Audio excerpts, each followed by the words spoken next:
ఇప్పుడు పవన్ కళ్యాణ్ గారు ఉన్నారు డిప్యూటీ సీఎంగా. ఆయన వంతు ఎలా ఉంది? ఆయన పాలన ఎలా ఉంది ఈ కూటమి ప్రభుత్వంలో? ఈ కూటమి ప్రభుత్వంలో పవన్ కళ్యాణ్ గారు వచ్చి ఆయనలో కలిసి ఈ పవన్ కళ్యాణ్ గారి వలన ఆయన ప్రభుత్వాన్ని ఏదో ఏర్పాటు చేసుకున్నారు. దొంగ దొంగతనంగా ఏర్పాటు చేసుకున్నారు, దొంగగా ఏర్పాటు చేసుకున్నారు. ఎటో కొట్ట ప్రభుత్వాన్ని అయితే వీళ్ళు ఏర్పాటు చేసుకున్నారు కూటమి మొత్తం కలిసి. ఈ పవన్ కళ్యాణ్ గారు వచ్చిన తర్వాత నువ్వు ఏం చేసావు? పవన్ కళ్యాణ్ గారు డిప్యూటీ సీఎం అన్నావు, ఏమైనా ఉపయోగం ఉందా నీ వల్ల?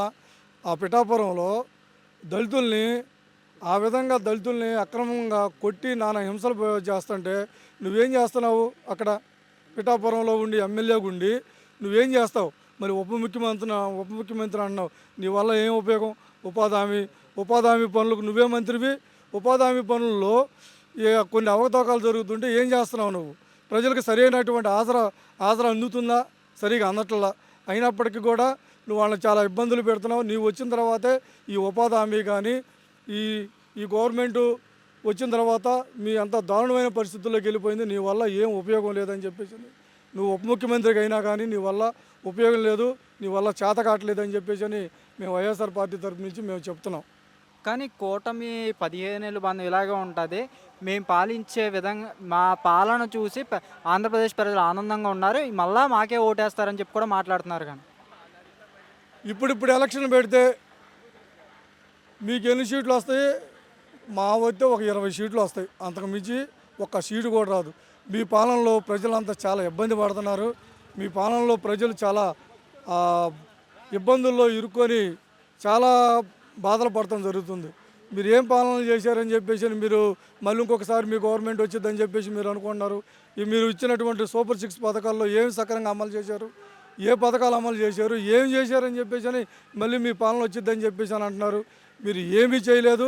ఇప్పటికి ఎలక్షన్ పెట్టిన కూటమి మొత్తం కూడా తుడిచిపెట్టుకుపోవడం ఖాయమని చెప్పేసి మేము చెప్తున్నాం. మీరు ఎలా అంటున్నారు? మా నారా లోకేష్ గారు మేము ఇచ్చిన సూపర్ 6 అమలు చేసాం, ప్రజలందరూ మమ్మల్ని పట్టం కడుతున్నారు, మేము ఎక్కడికి వెళ్ళినా జనాలు బేభత్సంగా వచ్చి మాకు మద్దతుగా ఉన్నారని చెప్పి మాట్లాడుతున్నారు. మరి నిజంగానే సూపర్ 6 అమలు అయిపోయింది అంటారు? సూపర్ 6 ఏం అమలు అయిందండి? వాళ్ళు అమలు చేసింది ఏం అమలు చేశారు? రైతు భరోసా అన్నాడు, రైతు కొంతమంది రైతులకు ఇచ్చాడు. అసలు ఎక్కువగా రైతు భరోసా అనేది ఎవరికి ఇవ్వాలా? కౌలు రైతులకు అనేది ఇవ్వాలి ఎక్కువగా. కౌలు రైతులు అంటే ఎవరు? ఎస్సీ, ఎస్టీ, బీసీ మైనార్టీలు. ఈ మైనార్టీల్లో ఎవరికి కౌలు రైతు భరోసా అనేది వస్తుంది అనేది ఒకసారి మనం ఆలోచించాల్సిన విషయం. మన లోకేష్ గారు మీకు విద్యాశాఖ మంత్రి ఇచ్చారు. పిల్లలకు రీఎంబర్స్మెంట్ కానీ ఇటువంటి ఏమీ లేవు. పిల్లలకు మరి ఆ విద్యా బుద్ధులు నేర్పించే పిల్లలు కూడా స్కూల్స్లో సరైన ఆహారము ఏమి లేకుండా చాలా ఇబ్బందికరంగా ఉన్న పరిస్థితులు ఏర్పడుతున్నాయి.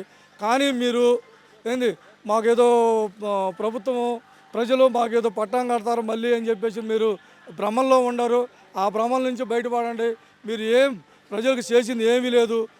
స్టూడెంట్కి చేసింది ఏమీ లేదు, రైతులకు చేసింది ఏమీ లేదు, మహిళలకు చేసింది ఏమీ లేదు. మీరు ఆ భ్రమంలో నుంచి బయటికి రావాలి. మీరు రేపు 2029 సంవత్సరంలో అట్రప్లాప్గా మీరు ఓడిపోతున్నారు. ఇది మాత్రం ఖచ్చితంగా జరిగి తీరుతుంది. కానీ నారా లోకేష్ గారు మొన్న విద్యాశాఖ మంత్రిగా ఉంటూ మాట్లాడుతున్నారు కన్నా, నేను విద్యాశాఖ మంత్రిగా అయ్యాక ప్రైవేటు స్కూళ్ళు గవర్నమెంట్ స్కూళ్ళు, గవర్నమెంట్ కాలేజీలో టాప్ ర్యాంకులు వచ్చినాయి ఆంధ్రప్రదేశ్లో అంటున్నారు.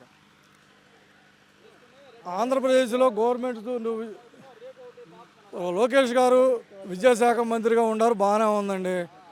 గవర్నమెంట్ స్కూల్స్లో టాప్ రేంజ్లో వచ్చినాయి అని చెప్పి వచ్చే కొన్ని వచ్చి ఉండొచ్చు అక్కడక్కడ.